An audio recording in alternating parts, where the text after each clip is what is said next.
ಸಮುದ್ರ ಅಗಲ ಉದ್ದ ಆಳ ಇದ್ದರೂ ಅದು ಭೂಮಿಯ ಮೇಲಿದೆ. ಅದಕ್ಕೆ ನೀನು ದೊಡ್ಡವನಲ್ಲ, ನಾನು ದೊಡ್ಡವನು. ಭೂಮಿ ಹೇಳ್ತು ನಾನು ದೊಡ್ಡವನು. ಆನಂತರ ಅಲ್ಲಿ ಆದಿಶೇಷ ಇದ್ದ, ನಾಗರಾಜ ಇದ್ದ. ಅವನೇ ಹೇಳ್ದ, ನೀನು ದೊಡ್ಡವನಲ್ಲ, ನಾನು ದೊಡ್ಡವನು.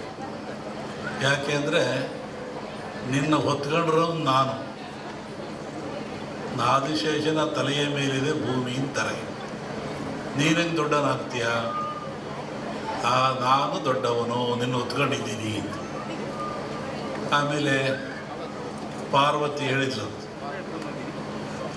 ನೀವ್ಯಾರೂ ದೊಡ್ಡವರಲ್ಲ, ನಾನು ದೊಡ್ಡವಳು. ನನ್ನ ಕಿರಿಬೆರಳ ಮೇಲೆ ಆದಿಶೇಷ ಇದ್ದಾನೆ. ಸಾಗರ ದೊಡ್ಡದಲ್ಲ, ಭೂಮಿ ದೊಡ್ಡದಲ್ಲ, ನಾಗರ ಆದಿಶೇಷ ದೊಡ್ಡವನಲ್ಲ. ಇಲ್ಲಿ ಪಾರ್ವತಿ ನನ್ನ ಕಿರುಬಳ ಮೇಲಿದ್ದಾನೆ ಆದಿಶೇಷ, ಅದಕ್ಕೆ ನಾನು ದೊಡ್ಡವಳು. ಅದಕ್ಕೆ ಹೇಳ್ದ ಪರಮಾತ್ಮ, ನೀನು ದೊಡ್ಡವಳಲ್ಲ, ನಾನು ದೊಡ್ಡವನು. ಯಾಕೆ? ನೀನು ನನ್ನ ಅರ್ಧಾಂಗಿ, ಅದಕ್ಕೆ ನಾನು ದೊಡ್ಡವನು. ಮತ್ತು ಕೊನೆಗೆ ಚರ್ಚೆ ಆಯಿತು,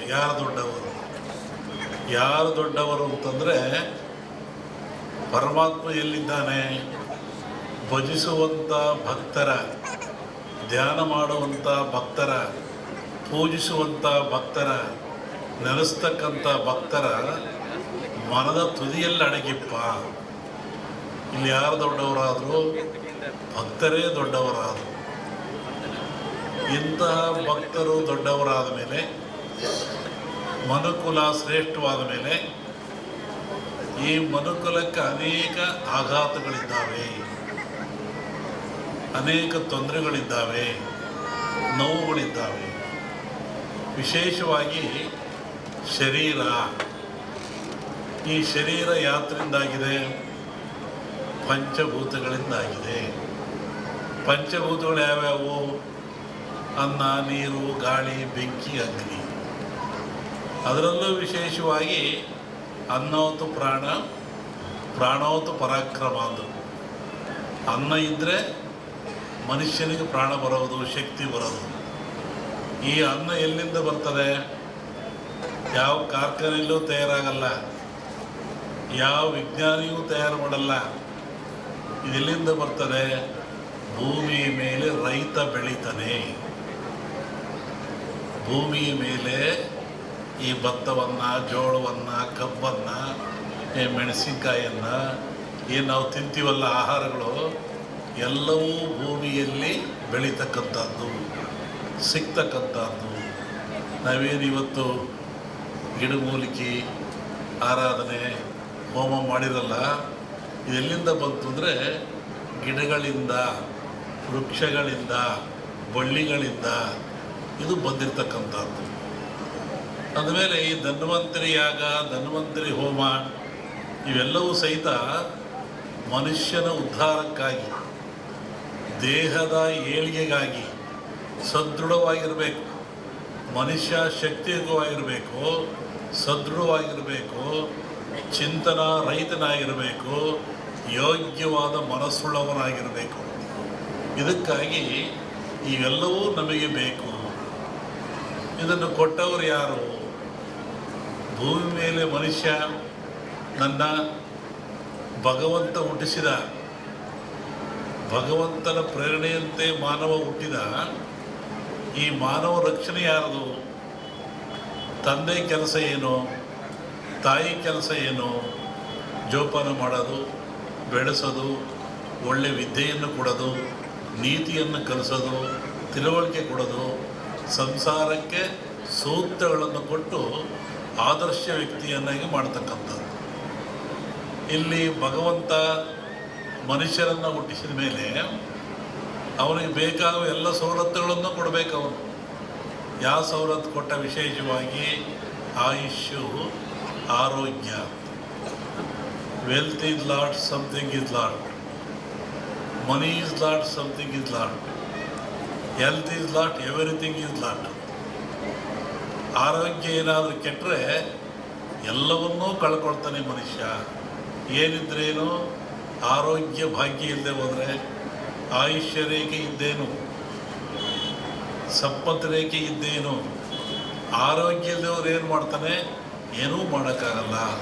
ಹಾಗಾಗಿ ಭಗವಂತನ ಪ್ರೇರಣೆ ಇಂತಹ ಗಿಡಮೂಲಿಕೆಗಳನ್ನು ಮನುಷ್ಯನಿಗೆ ವರವಾಗಿ ಕೊಟ್ಟ.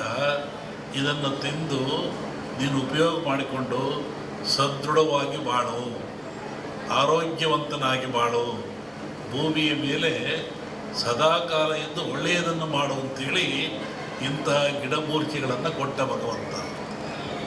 ಇದು ಇವುಗಳ ಹಿಂದೆ ಹೋಗ್ತದೆ. ಸಮುದ್ರ ಮಥನಾಯಿತು, ಇಲ್ಲಿ ಬರೆದಿದ್ದೀರಾ, ಸಮುದ್ರ ಮಥನಾಯಿತು. ಸಮುದ್ರ ಮತ ರಾಕ್ಷಸರು ದೇವತೆಗಳು ಆದೇಶ ಕಟ್ಟಿ ಹೇಳಿದ್ರು. ಎಲ್ಲ ಬಂತು, ಲಕ್ಷ್ಮಿ ಬಂತು, ಐರಾವತ ಬಂತು, ಕನಕಾದಿಗಳು ಬಂದು, ವಿಷ ಬಂತು. ಎಲ್ಲರೂ ಹಂಚ್ಕೊಂಡ್ರು. ವಿಷವನ್ನು ಯಾರು ಹಂಚ್ಕೊಳ್ಳಿಲ್ಲ. ಆವಾಗ ಪರಮಾತ್ಮ ಕುಡ್ದ. ಆವಾಗ ಅವನಿಗೆ ಯೋಚನೆ ಆಯಿತು, ಸಕಲ ಸಂಪತ್ತೆಲ್ಲ ಕೊಟ್ಟುಬಿಟ್ಟೆ ನಾನು, ಸಮುದ್ರದಲ್ಲಿ ವಿಷವೂ ಬಂದುಬಿಡ್ತು, ಇದನ್ನು ನಾನು ಕುಡಿದೆ, ಇದರಿಂದ ಪಾರಾಗೋದು ಹೇಗೆ? ಬಹುಶಃ ಈ ವಿಷ ಈ ಜನರ ಮೇಲೆ ಹೋದರೆ ಏನಾಗ್ತಿತ್ತು? ಕಾರ್ಕೋಟ ವಿಷ. ಅದಕ್ಕೆ ಯೋಚನೆ ಮಾಡಿ ಈ ಧನ್ವಂತರಿಯನ್ನೂ ಕೊಟ್ಟ. ಈ ಧನ್ವಂತರಿ ಎಲ್ಲಿಂದ ಬಂತು ಅಂದರೆ ಸಮುದ್ರದಿಂದ, ನೀರಿನಿಂದ, ಸಾಗರದಿಂದ ಬಂತು. ಇದು ಆ ಒಂದು ದೇವತೆಯ ರೂಪದಲ್ಲಿ ಬಂತು. ನಮ್ಮಲ್ಲಿ ಕೇಳಲಿಕ್ಕೆ ಹುರುಳಿ, ಕಾಮತ್ತು ಎಲ್ಲ ಬಂದಿದ್ದರು ಈ ವಿಚಾರವಾಗಿ. ಕೆಲವು ಸೂಚನೆಗಳನ್ನು ಹೇಳಿದ್ವಿ ನಾವು. ನೀವು ಯಾಗ ಮಾಡುವಂಥ ಜಾಗದಲ್ಲಿ ವೃಕ್ಷ ಇರಬೇಕು, ಅಲ್ಲಿ ಒಂದು ಹುತ್ತ ಇರಬೇಕು, ಅಲ್ಲಿ ಒಂದು ಎಕ್ಕದ ಗಿಡ ಇರಬೇಕು, ಮತ್ತು ಸಮುದ್ರ ಪೂಜೆಯನ್ನು ಮಾಡಬೇಕು. ಯಾಕೆಂದರೆ ಮೂಲ ಸಮುದ್ರವೇ ಮೂಲ. ಇದಕ್ಕೆ ಗಿಡ, ವೃಕ್ಷ, ಬಳ್ಳಿ ಇದಕ್ಕೆಲ್ಲ ಸಮುದ್ರವೇ ಮೂಲ. ಅಲ್ಲಿಂದ ತರಬೇಕು. ಹಾಗೆ ಹೀಗಾಗಿ ಈ ಒಂದು ಯಾಗ ಭಾಳ ಚೆನ್ನಾಗಿ ನಡೀತಾ ಇದೆ ಭೂಮಿ ಮೇಲೆ. ಅದರಲ್ಲೂ ಈ ಕರಾವಳಿ ನಡೆದಿದ್ರೆ ಅತ್ಯಂತ ಮನುಕುಲಕ್ಕೆ ಆದರ್ಶವಾಗಿರ್ತಕ್ಕಂಥದ್ದು, ಪ್ರಾಯಶ್ಯವಾಗಿರ್ತಕ್ಕಂಥದ್ದು, ದೀರ್ಘಾಯುಷ್ಯದ ಗುಟ್ಟನ್ನು ನಮ್ಮವರು ಕೊಟ್ಟಿದ್ದಾರೆ. ಪ್ರಕೃತಿಯ ಗುಟ್ಟನ್ನು ಭೇದಿಸ್ತಕ್ಕಂಥ ಅಟ್ಟ ಇನ್ನೇನು ಇಲ್ಲ. ಪ್ರಕೃತಿ ಎಲ್ಲ ಕೊಟ್ಟುಬಿಟ್ಟಿದೆ. ಅದರ ಗುಟ್ಟನ್ನು ಭೇದಿಸಿ ಮನುಷ್ಯ ಉಪಯೋಗ ಪಡಿತಕ್ಕಂಥದ್ದು, ಆರೋಗ್ಯವಂತನಾಗ್ತಕ್ಕಂಥದ್ದು. ಹೋಮಗಳಂದರೆ ಏನು? ಹೋಮವನ್ನು ಯಾತಕ್ಕೋಸ್ಕರ ಮಾಡ್ತಾರೆ? ಅದರ ಉದ್ದೇಶ ಏನು? ಒಂದು ಕಲ್ಪನೆ ಆಧ್ಯಾತ್ಮಿಕ ಚಿಂತನೆ, ಮತ್ತೊಂದು ಕಲ್ಪನೆ ವೈಜ್ಞಾನಿಕ